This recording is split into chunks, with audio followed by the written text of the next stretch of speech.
Gangguan pada mata itu banyak ya Mbak ya, Ya. nggak hanya kebutuhan memakai kacamata, nggak hanya katarak mungkin. Jadi glaukoma itu adalah suatu kelainan pada saraf mata ya, biasanya kita sebut nervus opticus ya bahasa ininya, latinnya.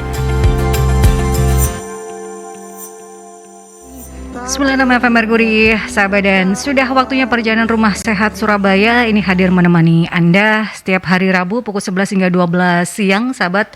Waktunya perjalanan Rumah Sehat Surabaya ini menemani Anda selama kurang lebih 1 jam dengan memberikan informasi dan edukasi seputar kesehatan.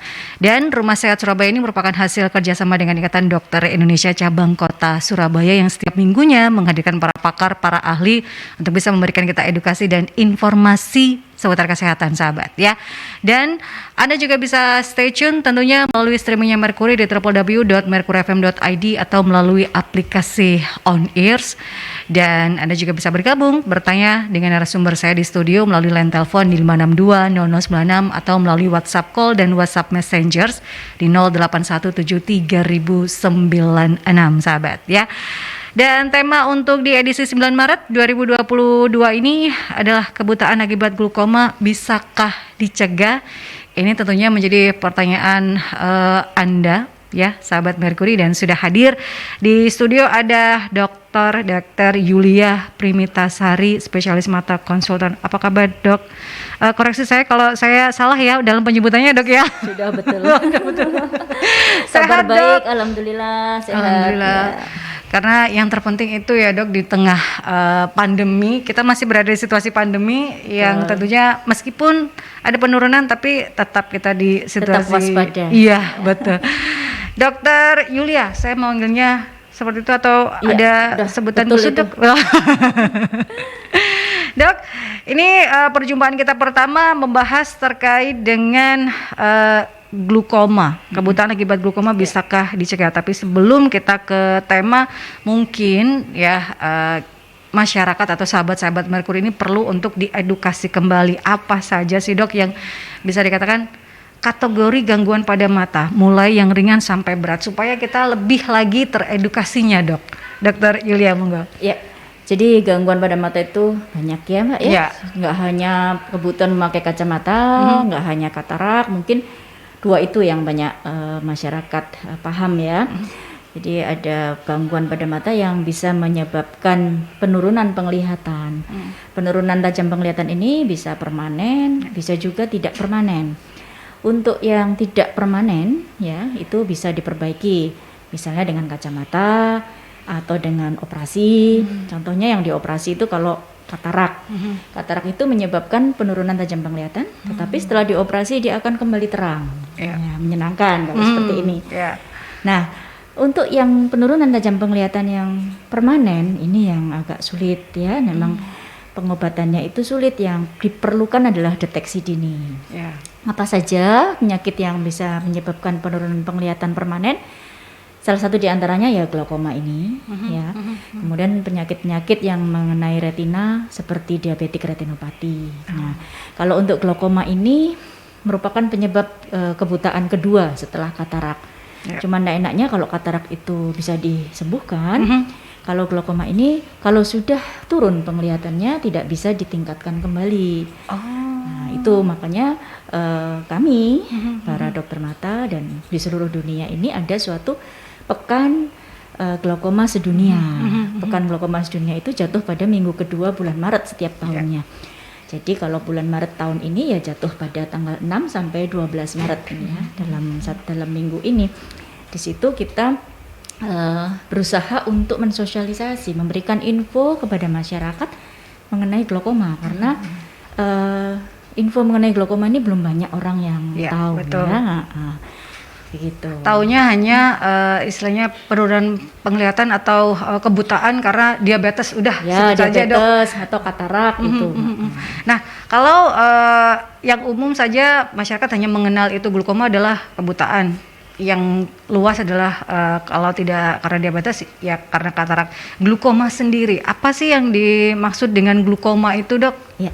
Jadi glaukoma itu adalah suatu kelainan pada saraf mata ya, biasanya kita sebut nervus opticus ya bahasa ini ya, latinnya.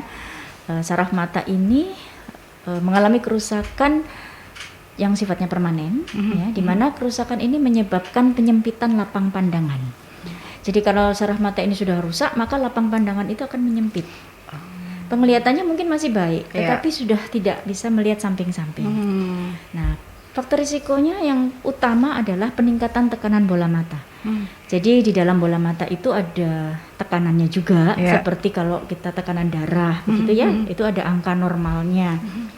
Kalau untuk di mata, tekanan bola mata itu normal antara 10 sampai 21 mm merkuri.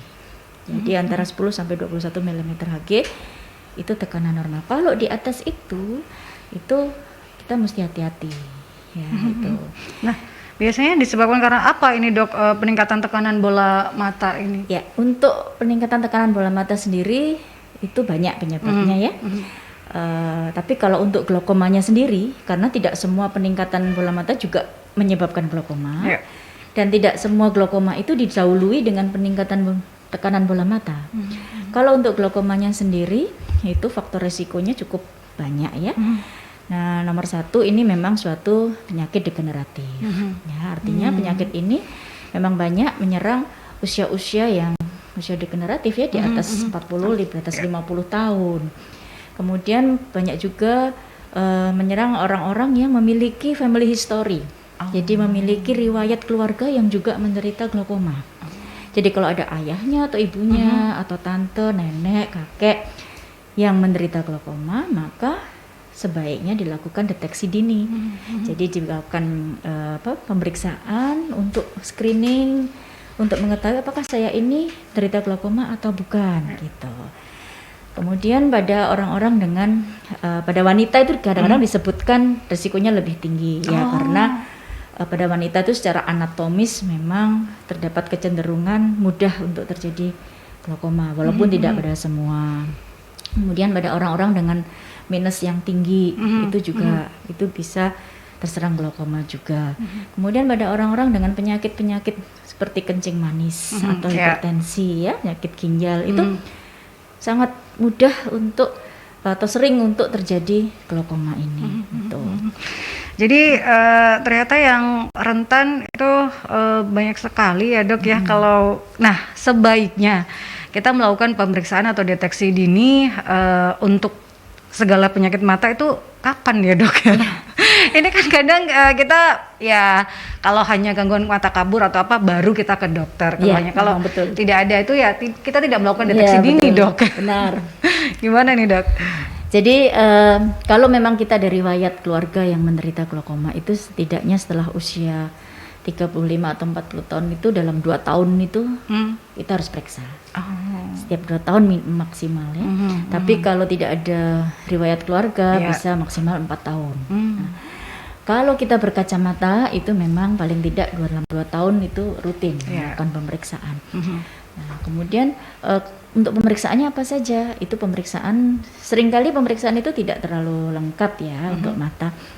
Jadi kita sebagai masyarakat itu juga harus aktif. Jadi kita bertanya kepada dokter mata, saya ingin pemeriksaan untuk screening glaukoma misalnya, karena untuk screening glaukoma itu juga ada mungkin beberapa pemeriksaan tambahan yang diperlukan di luar pemeriksaan yang rutin. Tetapi kalau untuk pemeriksaan rutin yang pasti adalah pemeriksaan tajam penglihatan, kemudian pemeriksaan pengukuran tekanan bola mata. Nah, ini yang penting karena tekanan bola mata seperti disampaikan tadi merupakan faktor risiko utama. Kalau dalam pemeriksaan itu didapatkan peningkatan tekanan bola mata, maka dokter akan memberikan obat-obatan. Kemudian pemeriksaan bagian depan mata, mulai kornea sampai lensa.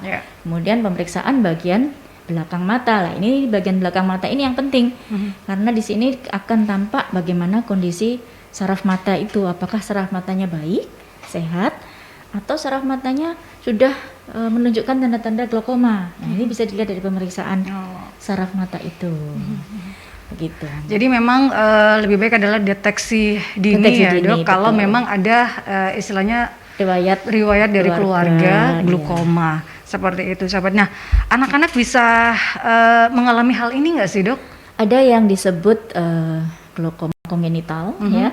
Kalau glaukoma kongenital itu sejak lahir ya, waktu bayi dia sudah mulai menderita glaukoma. Ini memang harus cepat intervensinya Itu sebelum. diturunkan berarti atau Kalau memang glaukoma itu memang bisa diturunkan, makanya tadi ada family history ya. Tapi kalau untuk glaukoma kongenital ini tidak selalu suatu keturunan. Kalau pada anak-anak atau remaja ada disebut juga juvenile ya, glaukoma juvenile. Jadi glaukoma yang muncul pada usia-usia remaja itu ada. Kemudian yang cukup sering itu adalah glaukoma yang disebabkan karena obat-obatan. Nah, jadi selain faktor risiko yang tadi disebutkan, ada beberapa jenis obat-obatan yang menimbulkan peningkatan tekanan mata dan menyebabkan glaukoma. Nah, itu ada. Salah satu obat yang sering digunakan oleh masyarakat yang cukup bebas ya penggunaannya itu adalah pengobatan kortikosteroid. Ya, jadi itu obat jenis apa itu, Dok? Supaya masyarakat lebih harus aware dalam penggunaan obat tersebut biasanya gitu. Gini. Jadi orang-orang dengan keluhan mata merah atau mata gatal seringkali membeli secara bebas tetes mata yang mengandung kortikosteroid ini. Karena sebenarnya tetes mata yang mengandung kortikosteroid ini begitu diteteskan itu keluhan itu akan berkurang. Nah, pasien akan merasa nyaman ya. Padahal sebenarnya penyakit ini kan belum sembuh karena yang diatasi hanya keluhannya saja. Sumbernya tidak. Tapi karena pasien merasa nyaman, maka otomatis kalau nanti dia kambuh, maka dia akan mengulang pengobatan yang sama.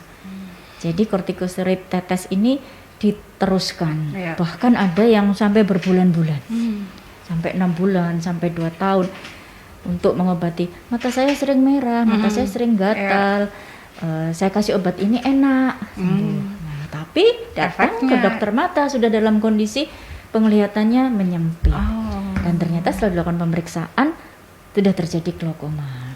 Nah, itu sering juga ini pada usia-usia yang tidak terlalu tua, karena ini glaukoma penyebab obat ini yang menggunakan obat tetes semacam ini justru pada usia-usia produktif ya, Dok ya. Iya, betul. Karena misalnya kena debu atau apa di perjalanan atau apa. Makanya sebenarnya penggunaan obat yang bebas itu juga tidak terlalu disarankan ya. Jadi kalau memang mengalami gangguan mata langsung saja ke profesional yaitu ke dokter mata gitu ya, Dok. Betul. Supaya tidak terjadi hal-hal yang tidak kita inginkan gitu, sahabat. Nanti kalau sudah terlanjur, wah pengobatannya malah akan makin susah dan dan harus sabar karena biasanya akan kontrol terus ya. Harus sabar dan mentalnya kan juga terpengaruh kan ya, Dok ya. Ya. Karena ini biasanya kita melihat warna-warni dunia, kemudian ada gangguan, itu kan sesuatu hal yang berhubungan dengan mental itu ya. Betul sahabat. Ya, sama dengan sesuai dengan apa namanya topik WGW World Glaucoma Weeks pada tahun ini ya. The world is bright. Nah, save your sight. Jadi dunia ini masih bright sama dunia ini masih sangat indah untuk dinikmati ya, maka mari kita jaga penglihatan kita. Ini yang ditekankan di Glaucoma Weeks setiap minggu kedua bulan Maret ya, Dok betul. Ya, bahwa edukasi informasi terhadap masyarakat terkait dengan glaukoma ini sangat penting. Jangan sampai penggunaan obat atau apapun deteksi dini tidak dilakukan, kemudian kita akhirnya tidak melihat dunia yang indah ini ya. Betul. Dok, kalau kita bicara tentang glaukoma, apa saja bahaya glaukoma yang harus diketahui oleh sahabat-sahabat Merkuri? Ya, jadi glaukoma ini sering disebut sebagai pencuri penglihatan. Namanya saja pencuri. Si pencuri nih ya. Betul. Kalau orang kecurian pasti nggak terasa. Betul. Sebelumnya ini sebentar lagi saya kecurian kan enggak ya? Tidak ada tanda-tanda gitu ya, Dok ya. Sebenarnya jadi mendadak salah kita juga ya. Karena tidak waspada. Ya, betul. Jadi pasien itu sering datang dalam kondisi penglihatannya sudah turun. Ya, karena apa? Karena pada glaukoma jenis glaukoma kronis ya, ini sama sekali tidak ada gejala. Tidak ada gejala yang berarti. Jadi yang dirasakan kadang-kadang hanya rasa tidak enak, rasa kemeng, rasa mengganjal pada mata, dianggap biasa, hilang sendiri, kemudian kapan muncul lagi, kambuh lagi, hilang. Nah, pada saatnya penglihatan mulai kabur, barulah datang ke dokter mata untuk melakukan pemeriksaan. Nah, pada saat diperiksa ternyata sudah tampak gejala atau tanda-tanda glaukoma. Nah, itulah mengapa disebut pencuri penglihatan. Dan glaukoma ini hilangnya penglihatan kan dari samping, ya, seperti saya sampaikan tadi dari tepi, di mana kita kadang nggak sadar kita kan sering lihatnya ke tengah. Iya, betul. Nah, ini dari tepi, sehingga gejala satu lagi yang harus kita waspadai adalah kalau kita jalan sering nabrak-nabrak, atau kalau kita setir kendaraan ada orang mau nyebrang kita kaget karena tahu-tahu orang itu di depan, padahal dia sebelah sini tadi harusnya udah kelihatan, tapi karena lapang pandangan supirnya menyempit, ini jadi nggak tampaknya udah deket, udah di depan. Nah itu yang harus diwaspadai. Itu. Nah kalau yang tipe akut itu yang tipe kronis ya, karena dia nggak ada gejala sama sekali. Kalau yang tipe akut ini jelas gejalanya, itu pasiennya pasti akan mengeluh kesakitan yang sangat, matanya merah, penglihatan turun mendadak. Nah kalau yang akut begini biasanya cepet datangnya, karena kan kesakitan terus kabur mendadak, atau tuh nggak kelihatan gitu. Cepat datang untuk minta pertolongan gitu, sehingga bisa cepat diatasi. Nah, sahabat perbincangan semakin seru dan sudah ada beberapa pertanyaan dok yang sudah masuk melalui WhatsApp-nya Mercury. Sabar ya, sahabat, kita akan jawab satu persatu, tapi kita akan ke jeda iklan terlebih dahulu. Tetap stay tune di Perjalanan Rumah Sehat Surabaya.